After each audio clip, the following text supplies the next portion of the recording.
안녕하십니까. 어려운 선거제도와 선거 정보를 쉽게 풀어보는 선거 궁금해의 박성원입니다. 선거에도 정치 활동에도 많은 돈이 듭니다.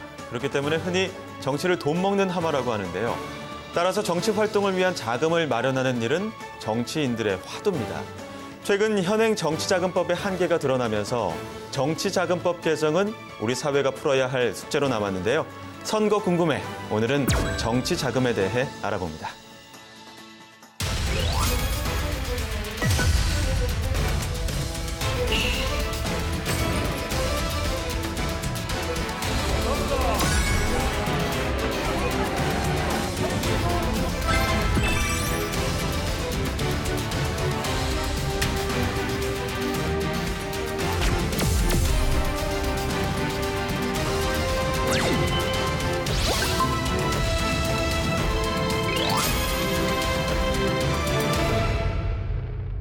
네, 오늘 함께 이야기 나눌 세 분을 소개해드리도록 하겠습니다. 먼저 노영희 변호사, 그리고 김민전 경희대학교 후마니타스 칼리지 교수, 그리고 박종민 중앙선거관리위원회 서기관입니다. 안녕하십니까? 네, 안녕하세요. 정치 자금은 정치의 소금이라고 할 정도로 필수 불가결한 요소인데요. 그런데 이 정치 자금을 어디까지 기준을 잡아야 될지 참 모호하거든요. 정치 자금에 대한 개념부터 짚고 넘어갈까요? 네, 정치 자금은 여러 가지 얘기로 할 수 있는데 앞에서 돈 먹는 하마다라고 얘기도 하셨고요. 네. 또 소금이다라도 얘기하셨는데요. 사실 모유와 같다라고도 얘기합니다. 그 얘기는 뭐냐라고 하면은 정치 활동을 하는 데 있어서는 돈이 필요하다라고 얘기할 수 있고요. 유권자를 만나고 유권자에게 자신의 생각을 알리고 의정 활동을 하기 위한 정책을 개발하고 이 모든 것에 다 돈이 들기 때문에 돈이 그만큼 중요하다라고 얘기할 수 있는데요. 이 때문에 정치인들은 돈을 다다익선으로 생각할 가능성이 있습니다. 많은 돈을 받게 되면은 또 거기에는 불공정이 생길 수가 있는 거죠. 돈 많은 후보와 돈 없는 후보 간에 있어서 불공정이 생길 수 있기 때문에 다시 말씀드린다라고 하면 정치자금법이 정하고 있는 자금, 이것이 정치자금이고 정치자금이 정해놓지 않은 돈을 받는다라고 한다면 그것은 불법 자금이 되는 것이다. 네, 앞으로 그렇게 기준을 정해놓은 정치자금법에 대해서도 다시 한번 또 짚어볼 텐데요. 앞서 말한 것처럼 돈 먹는 하마, 정치의 소금, 그리고 모유라는 표현도 해주셨습니다. 그런데 어쨌든 돈이 많이 들거든요. 이 정치자금 왜 이렇게 많이 드는 걸까요? 기본적으로 국회의원들은 사람을 잘 관리해야 그다음에 생명이 유지된다 이런 말이 있거든요. 그렇기 때문에 비례의원의 경우에는 조금 괜찮겠습니다만 지역구 의원의 경우에는 특히 지역구 내에 사무실을 개설하고 또 그 상시 직원을 두면서 주민들과 소통해야 되는 부분이 있기 때문에 당연히 임대료라든가 직원 월급이라든가 또 운영 경비라든가 이런 것들이 필요한 것으로 지금 알고 있고요. 또 그 이외에도 의정활동 보고를 한다든가 지역구의 여러 가지 현안에 대해서 쫓아다니면서 또 활동을 하는 그런 비용이 들어간다고 합니다. 그런 비용이 최소한 아주 안 쓰고 정말 짜게 쓰는 국회의원은 500만 원 정도? 내지는 좀 펑펑 쓰는 국회의원은 한 3천만 원 정도? 그러니까 좀 편차가 있습니다. 근데 이런 식으로 금원이 많이 든다라고 얘기를 하고요. 또 더 제가 좀 놀랬던 것은 2017년도에 20대 국회의원들이 법정 공휴일과 주말에 정치자금을 사용한 금액이 얼마 정도 되는지 아십니까? 어느 정도? 그러니까 공휴일하고 주말이니까 보통 한 50일에서 한 70일 정도 될 텐데요. 이게 15억 원이 넘는답니다. 15억을. 네, 그러니까 얼마나 돈을 많이 쓰는지 알겠죠. 국회의원 하면 안 될 것 같아요. 평일보다 주말에 더 많이 쓰는 경우도 또 있을 것 같아요. 그러니까 이제 고정적으로 나가는 돈이 아니라 그런 돈은 이제 주말하고 공휴일에 이제 누구를 만나면서 쓰는 돈들을 주로 말하는 거였는데 실질적으로 우리가 생각했던 것보다 훨씬 많기 때문에 항상 돈이 쪼들리고 있다 이런 얘기합니다. 네, 정치자금이 충분히 많이 필요하다는 얘기를 계속 해주셨는데 혹시 교수님 돈 안 드는 정치는 할 수 없는 건가요? 네, 돈이 전혀 안 드는 정치는 불가능하다 이렇게 얘기할 수 있을 것이고요. 어느 정도 돈이 드느냐라고 하는 것은 그것은 사실 시민 의식과도 또 관계가 있다 이렇게 얘기할 수 있습니다. 과거에는 정치인들 만나면 꼭 밥을 얻어먹고 또 차도 얻어먹어야 된다고 생각하지 않았습니까? 그러나 요즘의 경우에는 오히려 밥을 사주기도 하고 또 차를 사주는 유권자도 있는데요. 이렇게 유권자가 정치인을 위해서 자금을 기부하는 문화이고 정치인으로부터 돈을 받아야 된다는 생각을 하지 않는 문화로 간다라고 하면 정치인에게 필요한 돈은 훨씬 더 줄어든다라고 얘기할 수 있는데요. 그럼에도 불구하고 기본적으로 정책을 만들거나 아니면은 또 유권자를 만나거나 또 여러 가지 미디어를 통해서 유권자를 만나기 위해서는 기본적인 돈은 드는 것이다. 이렇게 얘기해야 되겠죠. 네. 그렇게 기본적으로 드는 비용 그리고 추가적으로 드는 비용까지도 어마어마한데 이러한 정치 자금을 마련하는 법적 근거도 있을 것 같은데 어떻습니까? 네, 현행 정치자금법에서 정치자금으로 규정하고 있는 것은 정당의 당원이 정당의 당원 당규에 따라 부담하는 당비, 정치자금의 가장 대표적인 후원금, 정치자금을 정당에 기부하고자 하는 개인이 선거관리위원회에 기탁하는 기탁금, 정당의 수입원 중 가장 큰 비중을 차지하는 국가가 정당에 지급하는 보조금 등이 있습니다. 보통 이제 후원금과 기탁금을 혼동하는 경우들도 있는데 이 후원금과 기탁금에는 어떤 차이가 있죠? 먼저 후원금부터 말씀드리자면 자신이 좋아하는 정치인에게 직접 기부하는 방식입니다. 그렇기 때문에 대부분의 사람들이 굉장히 선호하는 방식이라고 볼 수 있습니다.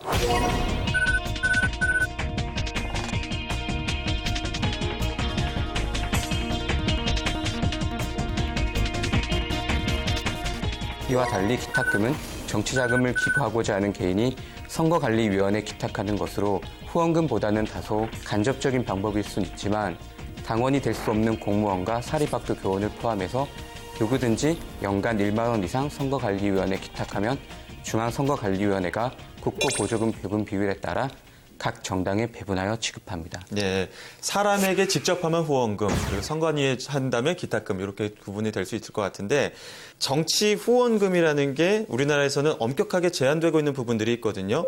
현행 정치자금법에 대한 설명을 좀 부탁드릴게요. 네, 이 후원금과 기탁금은 정치자금의 수입 부분이다라고 얘기할 수 있고요. 그다음에 이제 정치자금을 지출하는 부분이 있습니다. 이 수입에 대한 규제, 정치자금의 지출에 대한 규제 이렇게 규제는 양쪽에서 다 이루어질 수가 있는데요. 예. 나라마다 수입을 규제하는지 아니면 지출을 규제하는지 그것은 그 나라의 정치 문화에 따라서 상당한 차이가 있다라고 얘기할 수 있는데요. 우리의 경우에는 비교적 규제가 강해서 양쪽에 다 있다 이렇게 얘기할 수 있고요. 수익과 관련된 규제라고 한다면 유권자가 한 명이 이 정치자금을 기부할 수 있는 총액을 규제하고 있습니다. 그 이유는 정치자금을 많이 기부하는 사람의 목소리가 정책에 더 많이 반영될 수 있기 때문에 그것을 막기 위해서 1인당 정치자금을 기부할 수 있는 액을 규제하고 있고요. 그다음에 또 단체나 법인은 정치자금을 기부할 수 없도록 하고 있습니다. 정치에 거대 자금이 들어가는 것을 막기 위한 것이다. 이렇게 얘기할 수 있습니다.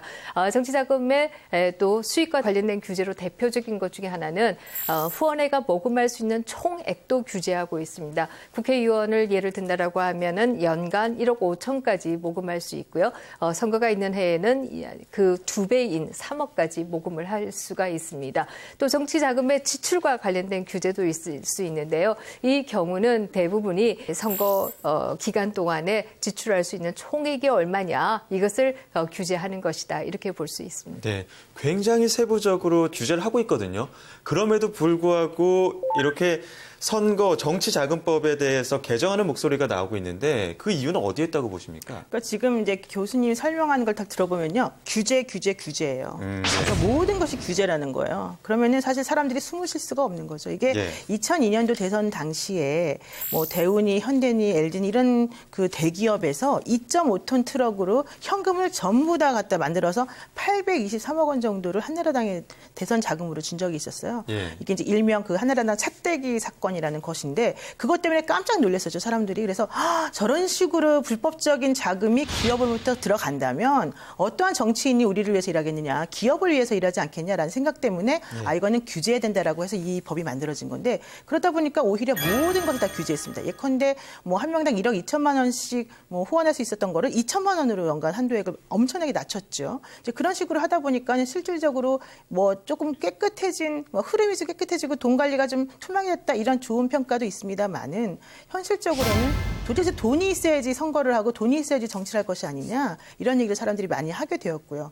그다음에 더 중요한 게 그 원외 정치인이라든가 신인 정치인들 같은 사람들은 사실은 돈이 없잖아요. 돈을 받을 수 있는 방법이 없으니까. 그러다 보니까 아예 이 정치판에 들어올 수가 없는 구조가 돼서 돈이 있는 사람만 정치하라는 거냐 이런 얘기까지 나오는 거죠. 그런 식으로 이 정치자금법이 지나치게 규제 일본대로 가다 보니까 오히려 잃는 것이 더 많았다. 그래서 이 한계를 좀 극복해서 새롭게 개정하는 것이 맞지 않겠냐 하는 논의가 지금 나오는 거죠. 예, 규제로 일관된 정책을 말씀하셨는데. 차떼기에 대한 얘기를 조금 더 드리면요. 그 당시에 현대에서 차떼기를 했습니다. 이것은 이미 뭐 기사에 다 나온 얘기고요. 검찰 조사 결과에 다 나온 그런 얘기니까 특정 기업에 대한 명예훼손은 아닐 것이고요. 예. 그 당시에 새벽에 그 만남의 광장에 큰 트럭에 국건이라 그러죠. 추적이 안 되는 국건을 가득 싣고 가서 한나라당 당직자가 새벽에 와서 그것을 다시 몰고 간 그런 일이 있었습니다. 그런데 삼성 같은 경우에는 책대기를 했어요.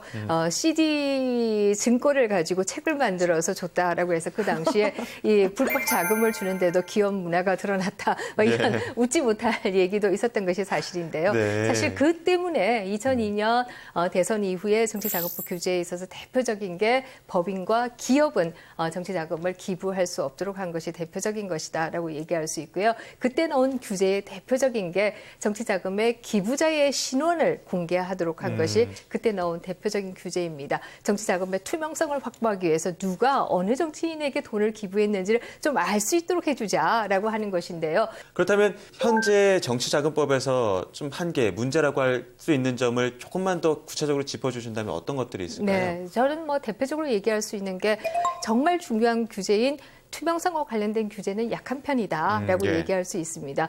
정치인이 구체적으로 누구에게 돈을 받고 있는지 또 그것을 어디에 쓰고 있는지 잘 알지 못한다라고 하는 게 한계다라고 얘기할 수 있습니다. 결론적으로 말씀드리면 정치자금의 지출 부분이 확연하게 공개가 되어야 되는데 지금 그렇지 않다라고 하는 문제가 있습니다. 예, 최근 정치자금법 개정 목소리와 함께 원외 정치인들도 정치 후원금을 받아야 된다 이런 목소리도 있거든요.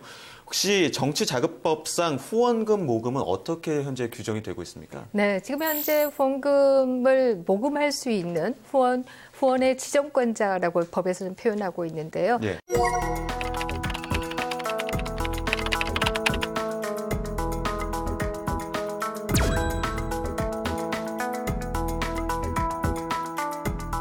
선거가 사실 그분들만 선거 때 돈을 쓰는 것은 아니기 때문에 이 후원의 지정권자의 폭을 좀 더 넓혀야 된다라고 하는 주장은 그동안에 많이 있어 왔던 것이 사실이고요. 말씀하신 것처럼 원외 지역위원장 경우에 법적으로는 실체가 없지만 당내 경선을 통해 뽑히기 때문에 엄연히 존재하고 있는데 이들에 대한 후원 필요하다고 보십니까? 당연히 필요하죠. 예컨대 이선 의원인데 떨어졌다. 예. 실질적으로 떨어진 그분은 이제 원외 정치인이 되기 때문에 후원금을 공식적으로 모금할 수 있는 방법 자체가 없는 거잖아요. 예. 그런 경우는 그러면은 안 모금하고 혼자 그냥 알아서 하라고 하는 게 그럼 타당할 것이냐? 아니잖아요. 그러니까 그런 문제들이 항상 존재할 수가 있고요. 또 하나는 정치를 하고 싶어하는 신인들 같은 경우에는 정치를 하려면 돈이 있어야 되는데 내가 지금 신인으로서 돈을 받을 수 있는 구조가 없다. 그러면은 결과적으로는 불법적인 자금을 수수하는 것밖에 방법이 없다라고 생각할 수 있어요. 그리고 그런 것들을 노리고 그 검은 손을 뻗치는 그런 사람들도 있거든요. 그러다 보니까 정치인이라고 하는 게 반드시 원에 들어가서 활동하는 사람만 정치인이 아닌데 왜 우리가 그런 분들에 대해서는 전혀 이 정치자금법에서 아무런 조치를 마련해 놓지 않았을까? 이런 게 지금 반성적 고려로 나타나고 있는 것이고 저는 그래서 이제 정치자금법에서 반드시 개정해야 될 부분들이 바로 그러한 점이라고 생각을 합니다. 네, 교수님 혹시 이 부분에서 처방할 부분 있을까요? 그 부분에 대해서는 여러 가지 얘기할 수 있는데요. 처방을 할 수 있는 방법은 여러 가지가 있습니다. 대표적으로 시도위원회 같은 경우에 지금 중앙당은 후원회가 있습니다만 시도위원회 같은 경우는 후원회가 없어요. 또 지역구 운영위원회 같은 경우에도 후원회가 없습니다. 그래서 지역구 운영위원회에 후원회를 두도록 하는 것이 바람직한가 아니면 그 위원장이 후원회를 가지도록 하는 게 바람직한가 이것은 좀 기술적인 문제이긴 한데요. 조금 의미는 다를 수가 있습니다. 저 같은 경우에는 기본적으로 국회의원이 지역구 운영위원장을 겸직하는 것은 바람직하지 않다라는 입장이기 때문에 모든 지역구의 운영위원장은 운영위원회는 그 나름의 후원회를 두도록 해서 그 지역구가 운영되도록 하도록 하는 것이 바람직하고 그렇지 않고 개인으로서 운영위원장이 가지는 것은 저는 좀 바람직하지 않다 이렇게 생각하는 입장인데요. 그러나 지금 형평성의 문제가 있는 것은 분명하다라고 얘기할 수 있습니다. 네. 또 원외 정치인 후원과 함께 지구당 부활 얘기도 또 나오는데요. 이 결국엔 불법 정치자금으로 무리를 일으켰던 과거를 회귀하는 게 아니냐 이런 이야기도 나오거든요. 어떻게 생각하십니까? 네, 저는 지구당의 부활은 필요하다라고 생각하고요. 사실 오히려 축소되어야 할 부분은 중앙당이다라고 생각합니다. 지구당이야말로 풀뿌리 민주주의 정치에 있어서 가장 중요한 부분이다라고 생각하기 때문에 이 부분을 없앤 것은 오히려 가장 약한 부분을 없앤 것이다 이렇게 생각합니다. 사실 이 부분이 없어진 것도 바로 2002년 차떼기 대선 이후에 없어진 것이고요. 도먹는 하마다라고 얘기를 해봤지만 이것을 어떻게 더 투명하게 잘 운영할까를 생각해야지 무조건 없애는 게 능사는 아니다라는 입장을 가지고 있습니다. 네. 교수님 앞서도 말씀하셨지만 투명성 문제에 대해서 계속 강조를 하셨습니다. 그럼 투명성이 보장이 되려면 이 투명한 회계 처리가 문제가 될 텐데 현재 우리나라의 정치 자금에 대한 이 회계 보고 절차는 어떻게 됩니까? 네, 통상적으로 회계 보고는 중앙당의 경우에는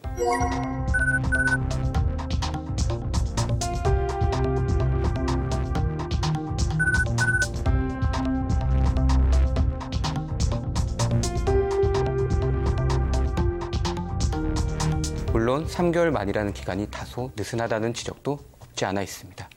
뭔가 체계적으로 나와 있긴 한데 이런 회계 보고 시스템이 투명성을 담보하고 있다고 보십니까?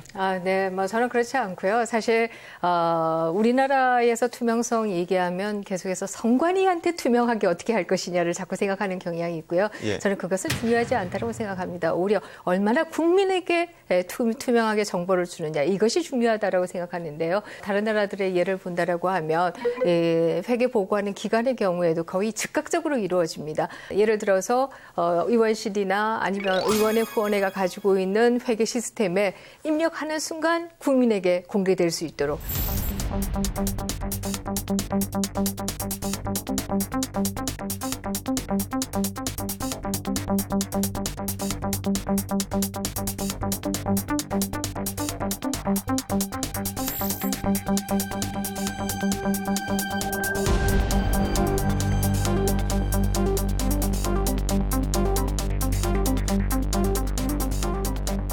그런 부분에서 본다라고 하면 우리는 너무 늦고 국민에게는 되지 않고 이것이 가장 큰 문제다라는 생각을 하고 있고요.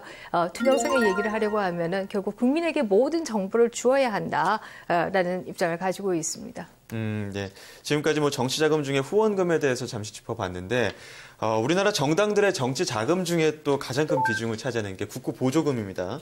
이 국고보조금 배분 방식을 이야기하다 보면 소수 정당을 차별한다는 지적까지도 나오고 있는데 여기에 대해서 어떻게 생각하십니까? 그렇습니다. 이제 이게 그 정치자금법 27조에 보게 되면은요, 이 국가 그 보조금을 어떻게 배부하는지가 좀 나와 있는데.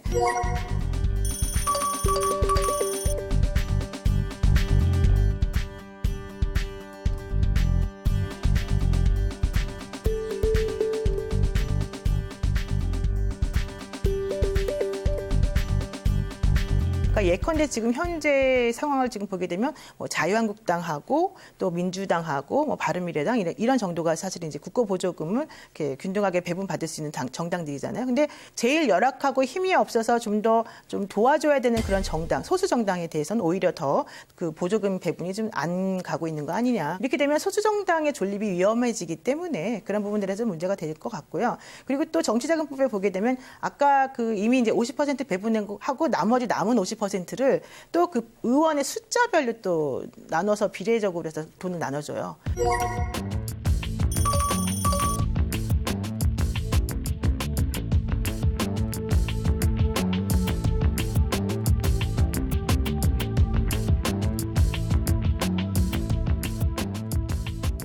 그러다 보니 또 역시 교섭단체도 아니든 간에 일단 의원 수가 많은 정당에 또 다시 돈이 많이 올라가는 수밖에 없잖아요. 그러니까 그런 것들은 기본적으로는 빈익빈 부익부 현상을 좀 더 이렇게 활성화시키는 부분이 있다. 그래서 좀 그런 부분에 있어서 좀 국고보조금 배분에 대해서도 좀 생각을 다시 해야 된다. 왜 교섭단체랑 비교섭단체를 그렇게 꼭 구분해야 될 필요가 있냐. 그래서 이제 그런 것들은 앞으로 이제 선거제도가 좀 바뀌면서 이것도 좀 같이 바뀌어 나가야 될 부분이 아닌가 생각이 듭니다. 네, 국고보조금을 배분할 때 교섭단체를 꼭 구분을 해야 되느냐라는 지적까지도 해주셨는데 어떻게 하는 게 합리적일까요? 한번 말씀 부탁드릴게요. 지금 아주 중요한 포인트를 얘기하셨다는 생각이 드는데요. 교섭단체에게 일단 전체 국고보조액의 절반을 딱 떼어가지고 교섭단체가 똑같이 나눠 가지는 형태입니다. 똑같이 나눈다라고 하는 것은 다른 말로 뭐라 그러냐라고 하면 담합이라고 얘기하죠. 카르텔이라고 얘기를 합니다. 그래서 한국 정당 체제가 카르텔 체제 아니냐라는 얘기를 할 때도 바로 이 정치 자금의 예를 많이 드는 게 사실이다라고 얘기를 드릴 수가 있고요. 또 그다음에 나머지 절반을 가지고 의석수 그다음에 득표율에 따라서 이렇게 비례해서 나누도록 하고 있는데요. 이게 가지고 있는 가장 큰 문제라고 한다면 큰 정당이 많이 가져가게 된다. 이 때문에 우리가 웃지 못할 예가 한 번 있었습니다.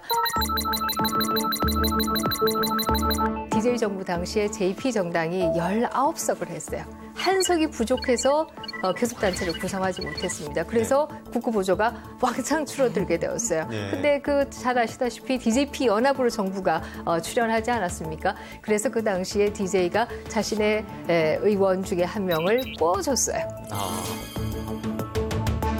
그리고 그 의원을 가면서 제가 곧 돌아오겠습니다라고 하는 소위 연어 편지를 쓴 그런 웃지 못할 예가 있었던 것도 바로 이 국고보조금 제도가 불합리한 데서 발생한 것이다라고 얘기 드릴 수가 있고요. 또 하나, 교섭단체도 의석수가 중심이 되는 것이고요. 나머지 절반도 또 의석수로 절반의 절반을 주는 거잖아요. 이 의석수를 중심으로 국고보조를 배분하는 게 어떤 문제가 있느냐라고 한다면 선거에서 심판받지 않은 정당도 의원의 이합 집산에 의해서 새로운 정당이 만들어지면 그 정당도 국고보조를 받을 수 있게 되는 거예요. 그래서 우리가 새로운 정당이 만들어지는 시점이 우리가 국고보조를 잘 아시지만 4번 나눠주지 않습니까, 연간?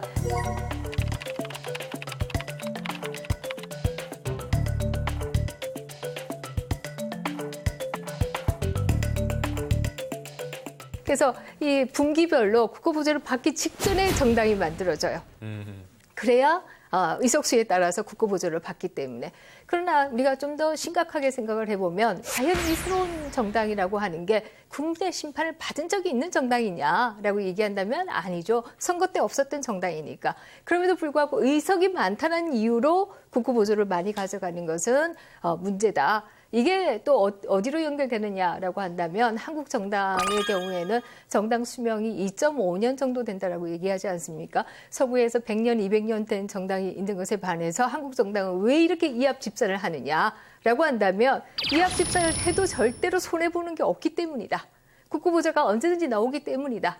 만약에 국고보조금 제도만 득표율을 중심으로 바꾼다라고 한다면 제 생각에 한국 정당 정치가 이렇게 플로팅이라고 합니다. 부유하는 것, 뿌리를 내리지 못하고 이런 것은 상당히 막을 수 있지 않을까 생각합니다. 그러나 이거 절대로 안 돼요. 제가 뭐 10년 이상 얘기해 왔거든요. 네. 혹시 좀 해외 사례는 없습니까? 네, 해외에 사실 영국이나 미국 같은 경우에는 국고보조를 하지 않는 나라입니다. 영국의 경우에는 야당에게만 국고보조를 쇼트만이라고 해서 하고 있고요. 예. 그 이외에는 정당에 대한 직접적인 보조가 없어요. 선거자금 보존도 없어요. 독일 같은 경우에는 비교적 국고보조를 많이 하는 나라 중에 하나인데요. 독일의 예를 든다라고 하면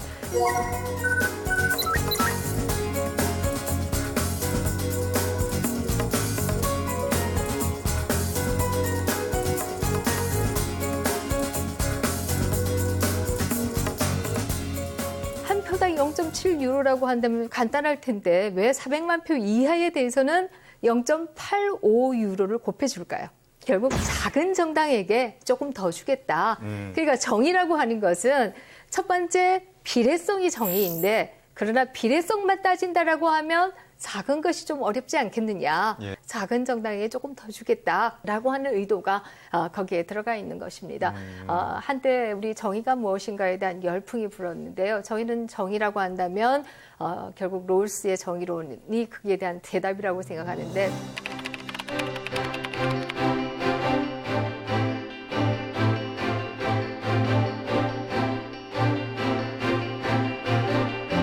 그런 면에서 보면 독일의 국고 배분 방식이야말로 정의의 원칙에 가깝다라고 얘기할 수 있을 것이고요. 한국의 국고 보조 배분 방식은 그야말로 강자의 이익이 정의라고 하는 그리스 시대 소피스트의 주장이 지금 적용되고 있는 것이다. 정말 훌륭한 강의를.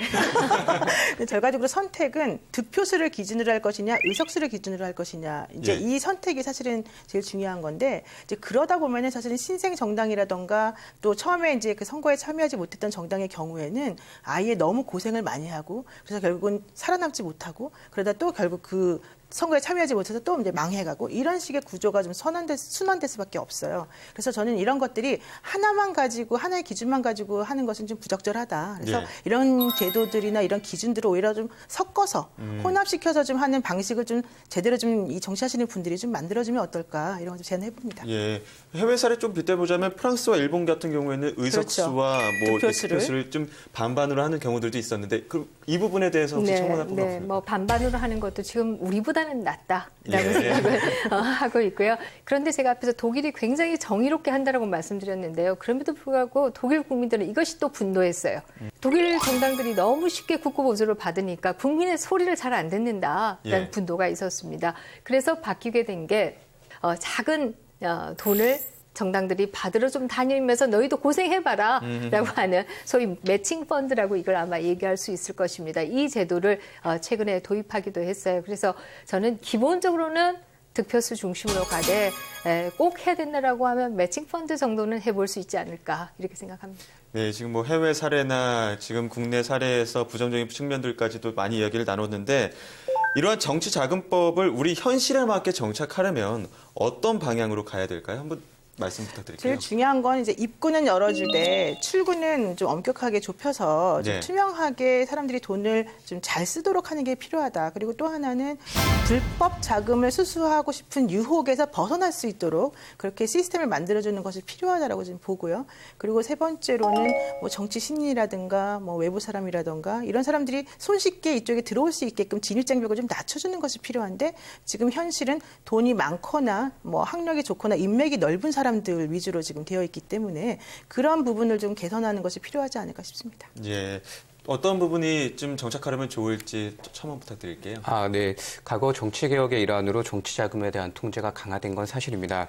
그렇기 때문에 그러한 효과로 투명성 제고에도 어느 정도 기여한 바는 매우 크다고 할 수 있습니다. 물론 개인의 정치적 표현의 자유를 제한하고 정치자금 기부를 위축시킨 면도 없지 않아 있다고 생각합니다. 정당의 국고 의존도도 굉장히 높아졌고요. 따라서 정치자금의 투명성 확보를 전제로 정치자금의 모금과 기부에 관한 규제를 완화함으로써 정치의 활력을 제고할 수 있는 방안을 모색할 필요성이 있다고 생각합니다. 네, 교수님께서도 한 말씀 부탁드립니다. 네, 첫 번째는 국고보조 배분 방식을 좀 더 정의롭게 바꾸는 것이 가장 중요하다라고 생각하고요. 두 번째는 국민들의 알 권리와 그리고 불법 자금을 막기 위해서라도 투명성을 강화하는 것이 매우 중요하다 이렇게 생각합니다. 그 두 가지가 잘 된다라고 한다면 지금 말씀들 하신 것처럼 규제 완화, 수입을 조금 더 열어준다든지 그런 규제 완화는 가능할 것이다 이렇게 생각합니다. 다만 일각에서 얘기하고 있듯이 법인이나 기업의 기부를 다시 허용하자라고 하는 것은 그것은 전혀 동의하기 어렵다라는 생각을 하고 있고요. 기업이나 법인이 그야말로 기부를 하지 않기 때문에 그래도 정치인들이 작지만 어려운 돈을 받으려고 좀 노력하고 있는 것이지 쉽고 큰 돈이 정치에 들어간다라고 한다면 어느 정치인이 작고 어려운 돈을 받으려고 노력하겠는가라는 질문을 드리겠습니다. 네, 참 개인적으로는 우리 정치 후원 문화를 되돌아보는 시간이었는데요.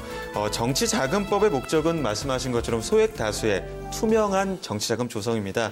적은 돈이지만 많은 사람들이 정치 후원을 함으로써 정치인들이 돈 때문에 극소수의 권력이나 또 자금에 휘둘리는 없도록 하자는 것인데요. 정치 후원금은 내가 지지하는 정치인을 지키는 가장 확실한 방법이 아닐까 또 생각이 들었습니다. 선거 궁금해 오늘은 여기까지입니다. 오늘 말씀 세 분 감사합니다.